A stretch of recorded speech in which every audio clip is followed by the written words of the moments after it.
Hello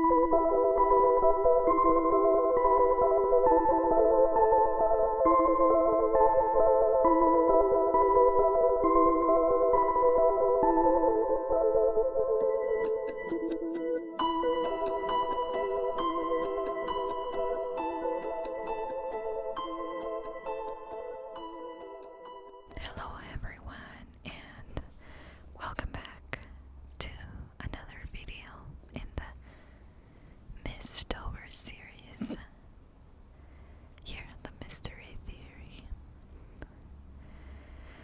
Today I'm gonna do the last episode on this series inside the Mystober series of killers and captors, and the range between trusted authority figures to motivated strangers. And today we're going to talk about somewhat of a recent case, and it's basically hidden in plain sight. For those of you who don't know about Ariel Castro, he kidnapped 3 women and held them captive for over a decade, just 3 miles from they were taken. Yeah. So today we're going to talk about how he did it, how there was no exit strategy, a little bit more about what he said, and just a tragic story overall. It seemed like, I know that there is I don't know if it's a movie or something based on this. I think it was in Oxygen. I can't remember. Not 100% sure, but I remember watching something based on this, and I watched the first 10 minutes and my heart dropped. And I couldn't help but put myself in this lady's position, and the helplessness that they must have felt, and the horrible things that they had to go through. So I had to shut the TV. I was like, even though I have a curious mind, it gets a bit too real, this case. And, but let me tell you the story in case you don't know how it happened. Between 2002 and 2013, Ariel Castro, a one-time bus driver and sometime musician, kidnapped 3 young ladies and kept them as sexual prisoners in the bedrooms of his Cleveland home. His victims included 21-year-old Michelle Knight, a single mother, Amanda Berry. In 2003, one just a day shy of her 17th birthday, and his 3rd victim, Gina De Jesus, the 14-year-old best friend of his own daughter, Angie, who was taken while walking home from school. And then you wonder why parents are feeling apprehensive about letting their kids go to their friends' houses. I mean, if you want to scare them, tell them the story. Spare them the details or the gruesome ones anyways.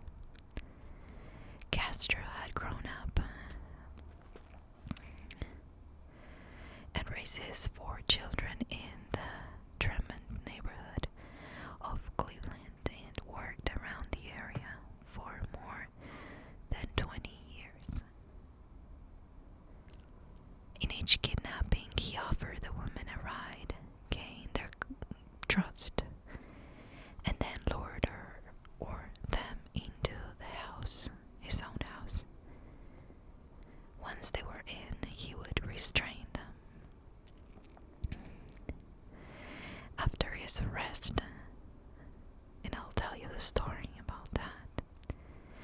He insisted that the kidnappings were always crimes of opportunity and never premeditated. Well, isn't that covering your butt? While in captivity, the three ladies kept journals, which later would shed light on their treatment and horrendous abuse.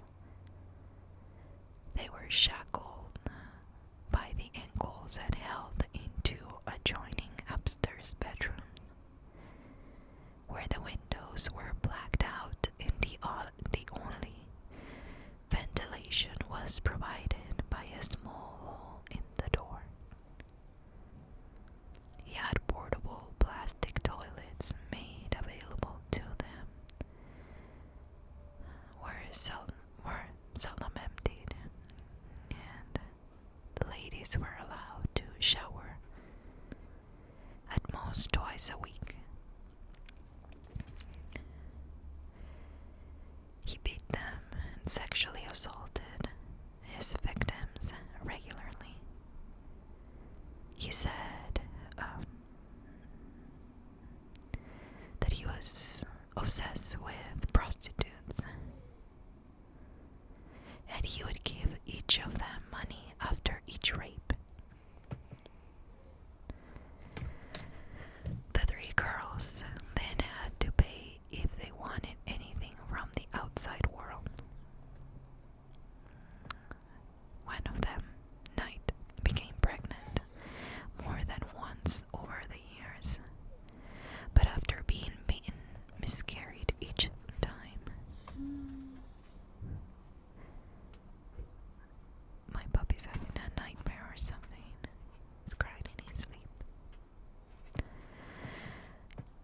He taunted the other two girls, Barry and Jesus, by making them watch news reports about searches and local vigils for them.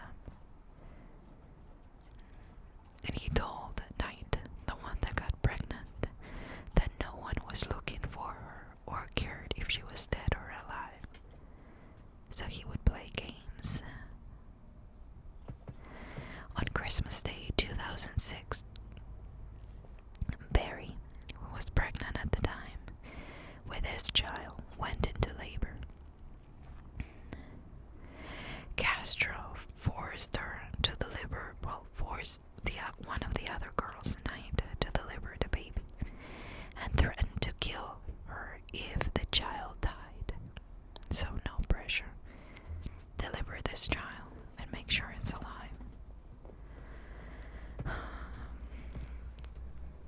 Sick mind. At one point, she revived the infant using CPR. But he viciously assaulted her anyways after the baby was born.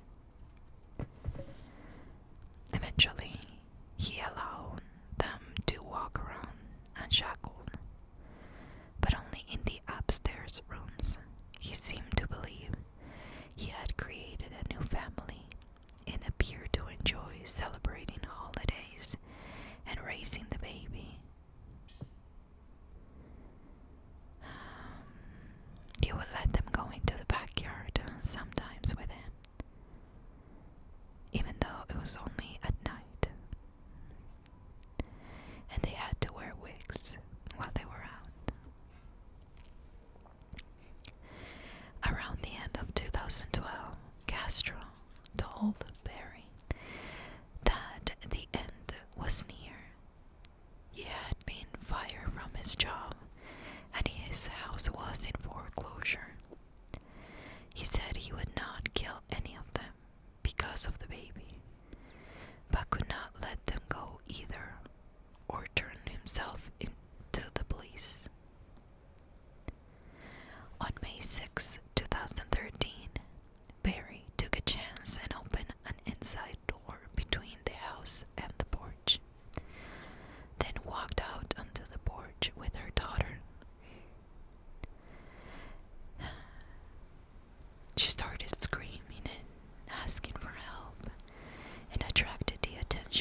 Jesus. And Ariel Castro was arrested the same day and later sentenced to 3 consecutive life terms plus 1,000 years. After a month in prison, this coward committed suicide by hanging himself with a bedsheet. The city of Cleveland tore down 2207 Seymour Avenue in August of 2013, which was the address of the house where this guy kept them. I'm looking at the house right now, and the windows are all boarded up from the outside. They have some hinges, and you can see, like, I don't know, it seems like they were expecting a hurricane or something. I don't know, I would have thought of something was kind of fishy in that house. If I was a neighbor, you should probably look up the picture that I'm talking about. The house was also surrounded by a 10-foot chain link fence.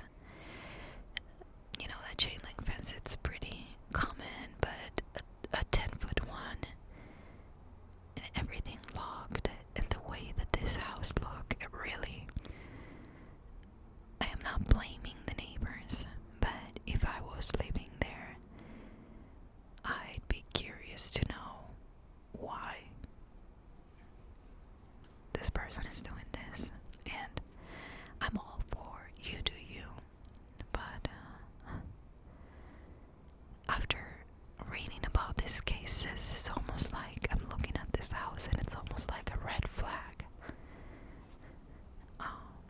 What is he hiding inside? And let me tell you something. I'm not saying that the neighbors should know better, but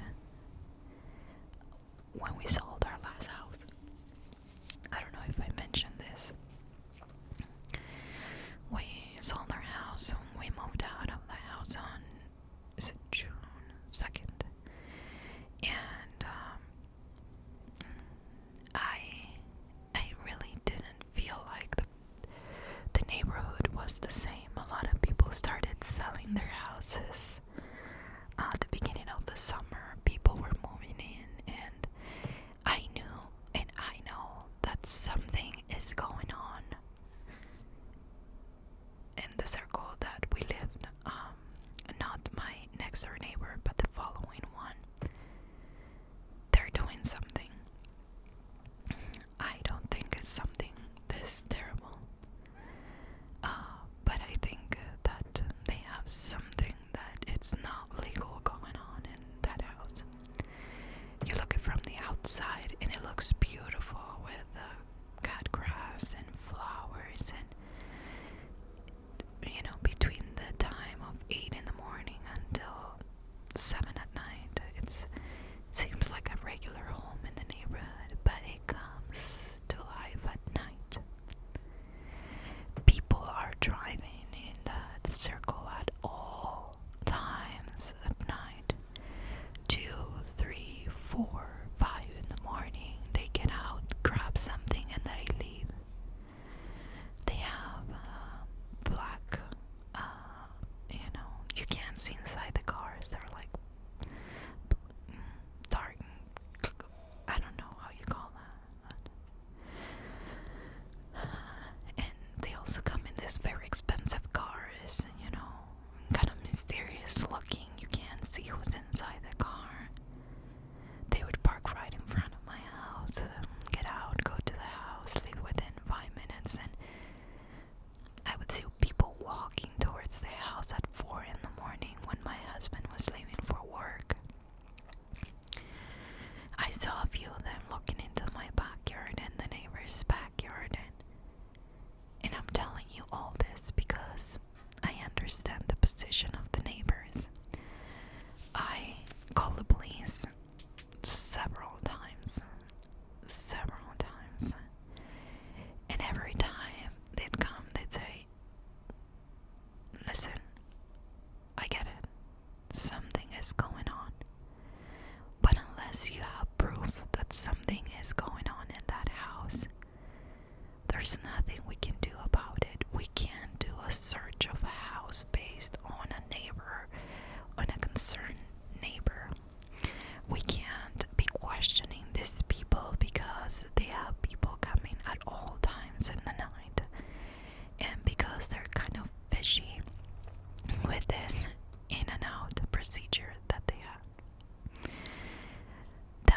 basically, the county police responds to all my calls.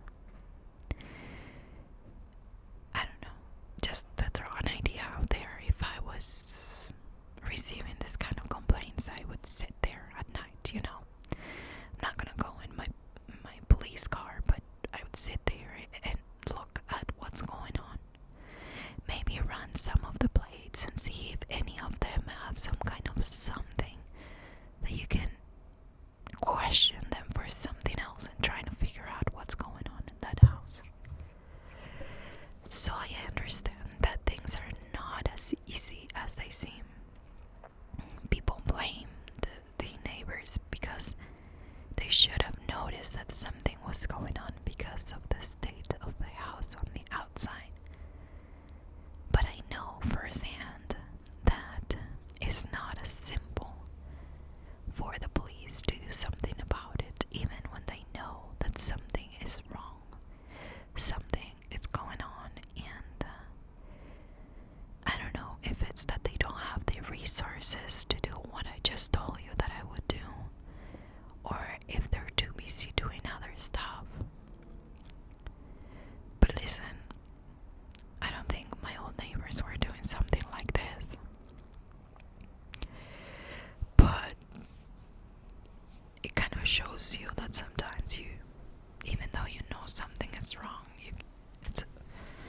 there's nothing you can do about it. Now, before this coward took his life, he said, "I'm not a monster, I'm just sick." He pled guilty to more than 937 criminal counts of abduction and assault over the course of a decade. So, he decided to ramble for 16 minutes, and he showed no remorse according to the records. And he said, quote, "Most of the sex in the house was consensual," he claimed. "There was harmony," he added. "I'm not a monster, I'm just sick." At his sentencing hearing, one forensic psychiatrist testified that Castro suffered no psychiatric illness whatsoever. And retired FBI criminal profiler Mary Ellen O'Toole agreed,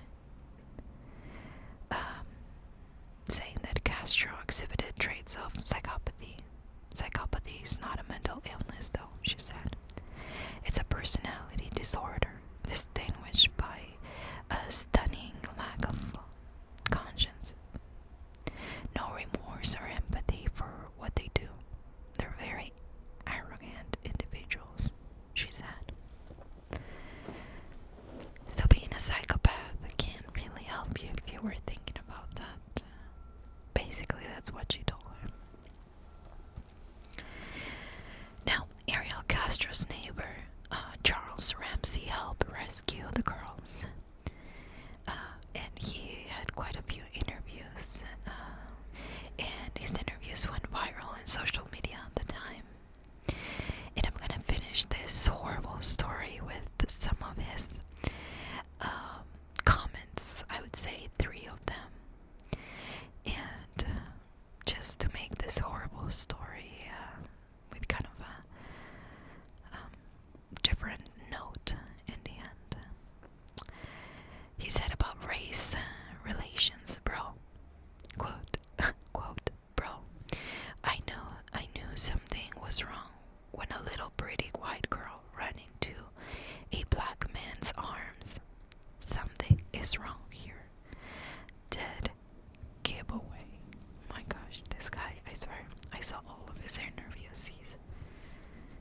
He's so real and hilarious at the same time. He also said, quote, "I'm a Christian, an American, and just like you.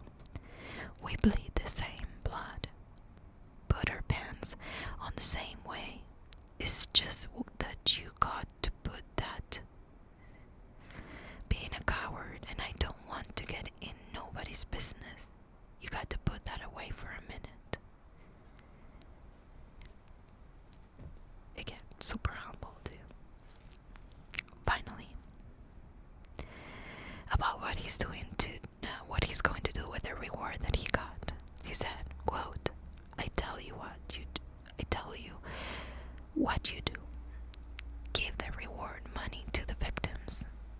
Because if folks been following this case since last night, you ain't following me since last night.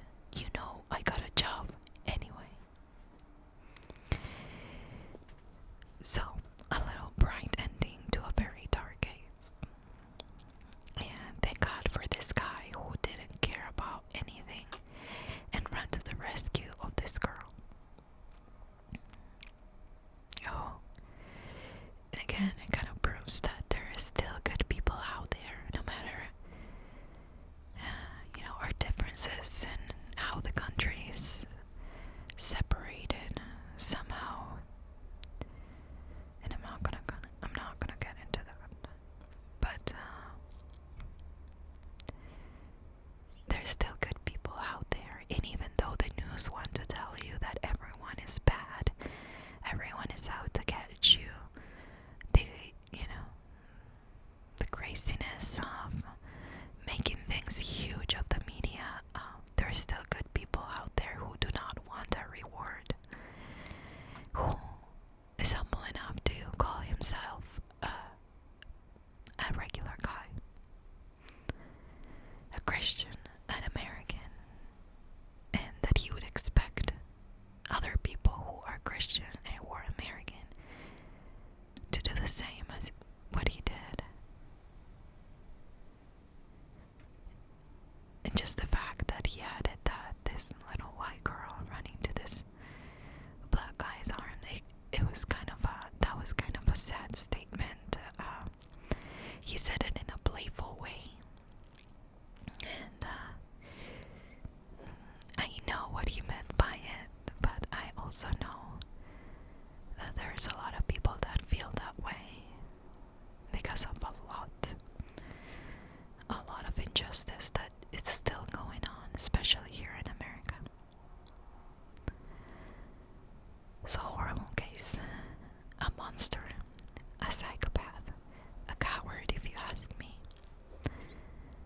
Who decided to change the lives of these 3 girls. Where are they now? Well, they're doing much better.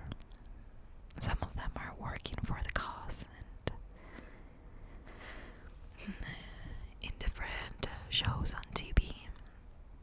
But even though it had a happy ending, it really, you have to go through the details of the day-to-day of these people living there. And no, put yourself in their shoes. It's just too much to ask. So, Charles Ramsey, the hero, in my opinion, of this case, the one who didn't care, the one that very humbly referred to this horrible ending. Well, this horrible story with a good ending. So, let me know what you think about this case down below. Have you watched that movie? Could you finish it? I mean, was it okay for you? I don't know why, but I can watch all kinds of things, but when we're talking about abductors, and we talked about another one this week, it just gets too much for some weird reason. So, let me know. Thanks for being here today. We're almost done with this captor series for Mystober, and for some weird reason I'm eating my dog's hair. I can't get it out. Thanks again,